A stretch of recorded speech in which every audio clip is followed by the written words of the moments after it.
मार्गशीर्ष मास के शुक्ल पक्ष की पंचमी तिथि को विवाह पंचमी के रूप में मनाया जाता है। इस दिन भगवान राम और माता सीता का विवाह हुआ था, इसलिए भक्तजन इस दिन को भगवान राम और सीता की सालगिरह के रूप में मनाते हैं। विवाह पंचमी के लिए मान्यता है कि जो लोग सच्चे दिल से विवाह पंचमी की पूजा करते हैं, उनकी सभी समस्याएं दूर हो जाती हैं। इसके साथ ही वैवाहिक जीवन भी सुखी रहता है। तो आज के इस वीडियो में हम आपको विवाह पंचमी का महत्व, पूजा विधि और इससे मिलने वाले फल के बारे में बताएंगे, तो वीडियो को अंत तक जरूर देखें। इस दिन के महत्व की बात करें तो हिंदू धर्म में विवाह पंचमी का बेहद खास महत्व है। कहते हैं जिन लोगों की शादी में अड़चन आ रही है, उन्हें विवाह पंचमी के दिन पूरे विधि विधान से पूजा करनी चाहिए। इससे मनचाहा जीवन साथी मिलता है। मार्गशीर्ष मास के शुक्ल पक्ष की पंचमी तिथि को विवाह पंचमी का त्योहार मनाया जाता है।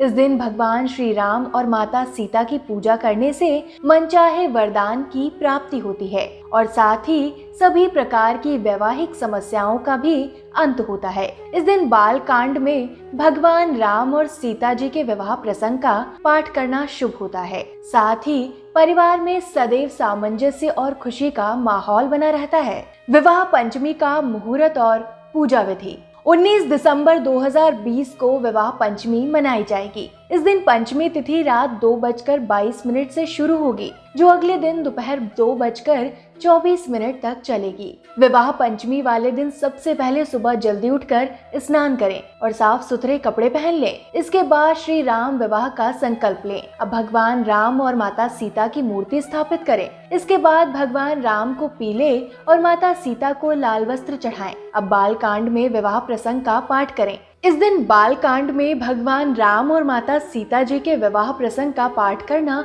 शुभ माना जाता है। इस दिन रामचरितमानस का पाठ करने से भी पारिवारिक जीवन सुखमय होता है। विवाह पंचमी की पौराणिक कथा। एक पौराणिक कथा के अनुसार भगवान राम और सीता का स्वयंवर मार्गशीर्ष माह की शुक्ल पक्ष को हुआ था। ये स्वयंवर इतना भव्य था कि पुराणों में भी इसके बारे में विस्तार से बताया गया है। इस दिन भगवान राम की बारात नेपाल के जनकपुर जाती है। अयोध्या से हर साल पूरी परंपरा का पालन करते हुए बारात जनकपुर नेपाल की ओर अग्रसर होती है और वहाँ पर भगवान राम और माता सीता का स्वयंवर रचाया जाता है। मान्यता के अनुसार भगवान राम और माता सीता भगवान विष्णु और माता लक्ष्मी के रूप में आए थे। पुराणों के अनुसार सीता मैया का जन्म धरती से हुआ था। उस समय राजा जनक खेतों में काम से गए हुए थे, तो वहीं उनको सीता मैया रोते हुए मिली थी और वो उन्हें अपने घर ले आए थे। इसके बाद से ही सीता जी को जनक पुत्री के नाम से जाना जाता है।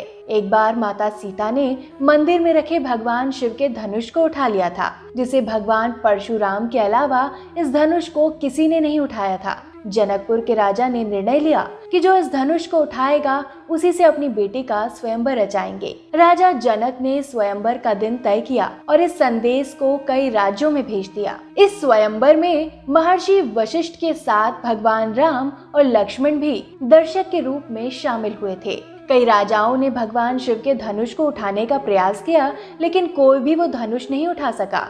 ये सब देखकर राजा जनक ने दुखी मन से कहा कि यहाँ कोई नहीं है जो मेरी पुत्री के योग्य है। उन्हें इस तरह से उदास देखकर महर्षि वशिष्ठ ने भगवान राम को इस प्रतियोगिता में शामिल होने के लिए कहा। गुरु की आज्ञा का पालन करते हुए राम ने स्वयंवर में भाग लिया और भगवान शिव के धनुष को उठाया और वो धनुष टूट गया। इस प्रकार से भगवान राम स्वयंवर को जीत गए, जिसके बाद भगवान राम और माता सीता का विवाह हुआ। बता दें कि नेपाल में विवाह पंचमी का खास महत्व है। नेपाल के लोग इस दिन को बेहद धूमधाम से मनाते हैं। सभी लोग एक साथ मिलकर सजावट करते हैं और भव्य स्वयंवर का भी आयोजन किया जाता है। कहते हैं पुरुष हो चाहे महिला, जिसकी भी शादी में दिक्कतें आ रही हैं, उन्हें विवाह पंचमी के दिन व्रत रखना चाहिए और इस दिन पूरे विधि विधान से पूजा करनी चाहिए। ऐसा करने से विवाह में आने वाली सभी दिक्कतें खत्म हो जाती हैं।